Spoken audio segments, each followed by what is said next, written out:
A cuca do Amazonas.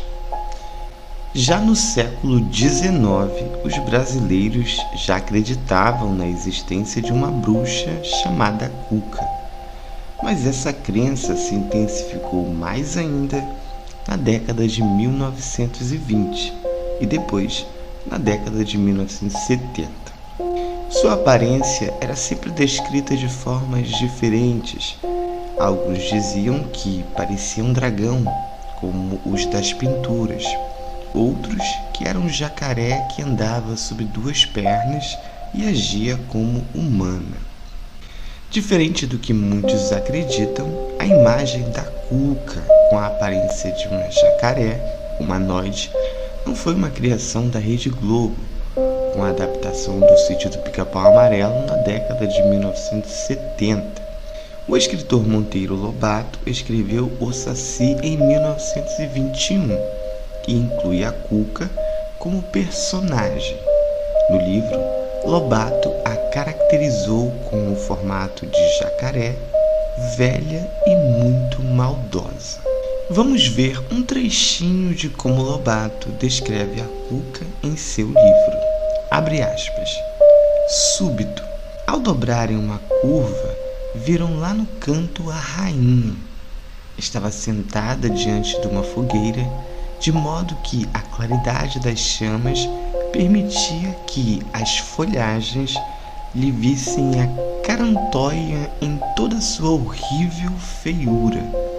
Que bicha! Tinha cara de jacaré e garras nos dedos como os gaviões. Quanto à idade, devia andar para mais de 3.000 anos. Era velha como o tempo. Fecha aspas. A Rede Globo encenou a personagem no Sítio do Pica-Pau Amarelo e suas feições se assemelhavam às descritas por Monteiro Lobato.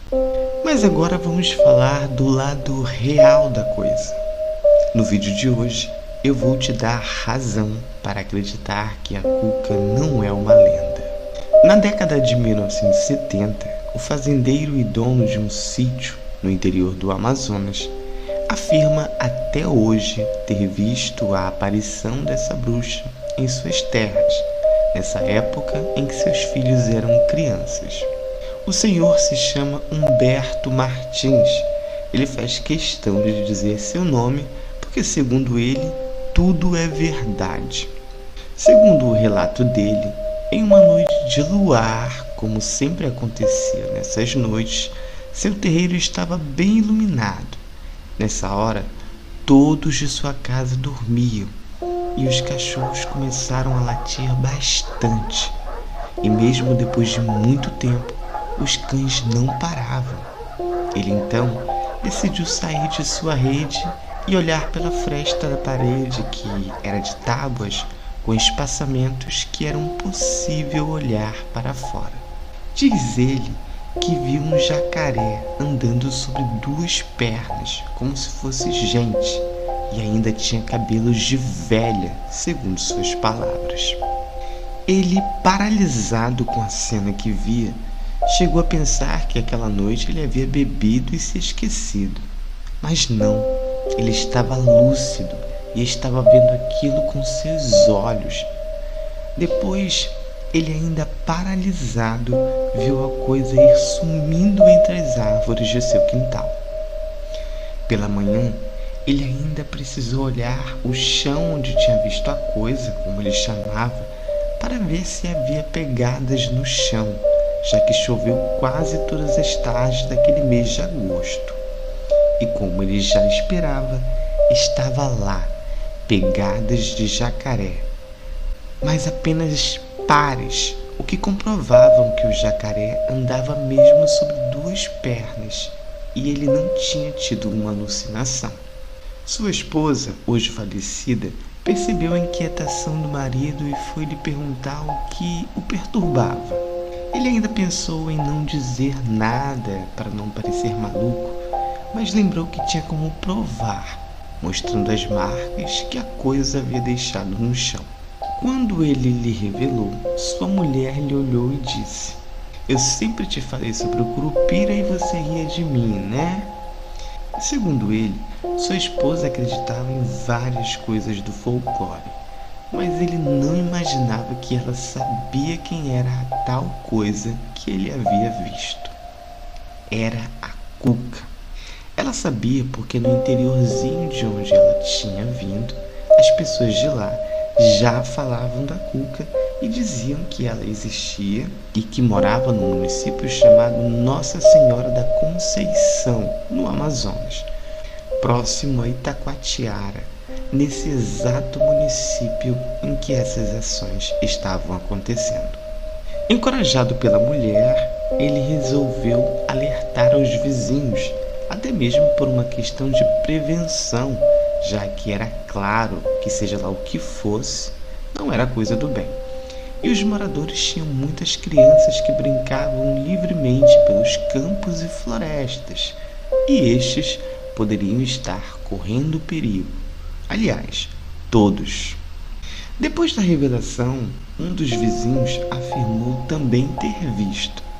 Já os outros disseram nunca tê-la visto, mas notaram que seus porcos estavam sumindo, e um dia um deles encontrou parte de um devorado por jacaré. O que disse ter visto também alegou que nunca contou porque viu de longe e pensou ser uma assombração. E para não parecer maluco dizendo isso para as pessoas, se calou. Mas jurou que nunca mais pescou perto de onde ele avistou a tal cuca. Enquanto isso, mesmo aterrorizados, eles precisavam tomar alguma providência. Naquela noite, o morador deixou várias fogueiras acesas em volta de sua casa e pediu que seus vizinhos fizessem o mesmo, pensando que talvez a claridade pudesse afastar aquele mal.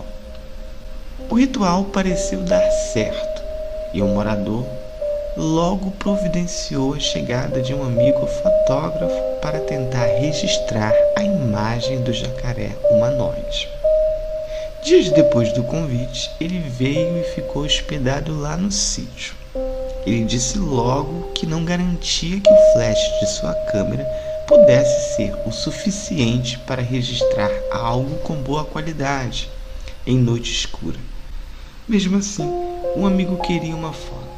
Qualquer coisa que registrasse seria a prova que ele precisava para mostrar em um jornal ou na TV. Para atrair a coisa, voltaram a deixar tudo escuro, sem as fogueiras acesas. Naquela mesma noite, a coisa voltou a aparecer e, pela janela, o fotógrafo conseguiu fazer um único registro que não queimou antes que ela saísse correndo. O fotógrafo pouco viu, mas esperava ansioso para ver o que sua câmera tinha capturado. Para isso, ele precisava voltar para Itacoatiara. Só lá tinha recursos de gravações de negativos de fotos. Na cidadezinha foi feita a revelação do filme. A notícia se espalhou e na rádio local os locutores falavam na cuca, descreviam o que aparecia na foto e assustavam os moradores. O prefeito de Itacoatiara, com medo de afastar o já tão baixo turismo, resolveu que deveriam desmentir aquele fato ou evitarem falar para que a história caísse no esquecimento. Enquanto isso, no sítio e nas proximidades, os moradores tentavam por conta própria encontrar uma forma de afastar aquela bruxa. Mas como? Se o próprio prefeito fazia vista grossa para mais esse problema. Depois de reunirem várias informações com rezadeiras e religiosos locais, resolveram fazer como eram recomendado fazer quando ficavam perdidos na floresta pelo curupira, prometer presentes. Mas do que uma cuca gosta? Perguntavam-se. Uma das mulheres chegou à conclusão de que, por se tratar de uma figura feminina, mesmo que não fosse humana, pudesse gostar de coisas que as mulheres gostavam. E foi assim que as oferendas foram feitas.